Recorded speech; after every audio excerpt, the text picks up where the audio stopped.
इन दिनों वायु प्रदूषण ने दिल्ली एनसीआर के लोगों की हालत खराब कर रखी है।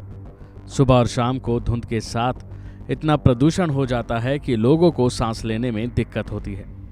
दिल्ली एनसीआर में इन दिनों लगातार प्रदूषण बढ़ रहा है, हवा जहरीली हो रही है और एयर क्वालिटी इंडेक्स 450 से ज़्यादा हो गया है, जिसके चलते दिल्ली में प्राइमरी स्कूलों को भी बंद कर दिया गया है, तो वहीं निर्माण कार्यों पर भी प्रतिबंध लगा दिया है। अब इस प्रदूषण को कम करने के लिए सरकार की ओर से कई कदम उठाए जा रहे हैं, जिसमें से एक तरीका क्लाउड सीडिंग यानी कृत्रिम बारिश आर्टिफिशियल रेन का भी है, जिससे कि प्रदूषण को कम करने में मदद मिलती है। इसके जरिए वायु प्रदूषण को कैसे कम किया जा सकता है, ये समझने से पहले ये ज़रूरी है कि आखिर कृत्रिम बारिश क्या है और ये कैसे काम करती है, इसे समझते हैं। दिल्ली में 2018 में इसके जरिए प्रदूषण कम करने की योजना तो बनाई गई, पर इससे काम नहीं लिया गया। आइए जानते हैं प्रदूषण को रोकने में ये कितनी मददगार होती है और कृत्रिम बारिश कैसे कराई जाती है। इस प्रक्रिया में एयरक्राफ्ट की मदद से आसमान में सिल्वर आयोडाइड का छिड़काव किया जाता है। ये जैसे ही हवा और आसमान में मौजूद बादलों के संपर्क में आती है तो तेज गति से बादल बनने लगते हैं और इन्हीं बादलों के कारण बारिश होती है। इसे क्लाउड सीडिंग या फिर कृत्रिम बारिश या आर्टिफिशियल रेन कहते हैं। सिल्वर आयोडाइड बर्फ की तरह ही होती है और इससे नमी वाले बादलों में पानी की मात्रा बढ़ जाती है और फिर बारिश होती है।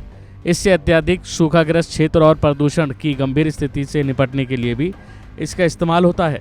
भीषण आग के हादसों से निपटने के लिए भी क्लाउड सीडिंग का उपयोग किया जाता है। आसान भाषा में समझे तो क्लाउड सीडिंग की प्रक्रिया के तहत किसी एयरक्राफ्ट के जरिए आसमान में सिल्वर आयोडाइड का छिड़काव होना, इसके जरिए आर्टिफिशियल बारिश कराई जाती है। हाल ही में महाराष्ट्र के सोलापुर में क्लाउड सीडिंग की गई। इसको सूखे और भीषण आग से निपटने के लिए इस्तेमाल किया जाता है।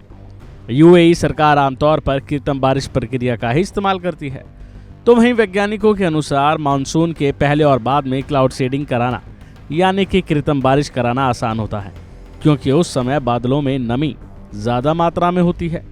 ठंडी के मौसम में बादलों में नमी बहुत कम होती है और क्लाउड सीडिंग कराना आसान नहीं होता। तो वहीं आईआईटी कानपुर का भी इसमें समाधान आया है।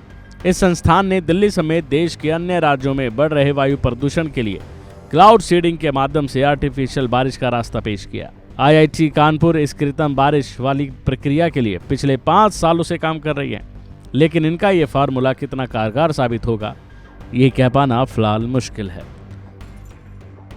अभी के लिए फिलहाल इतना ही। बने रहिए वन इंडिया के साथ।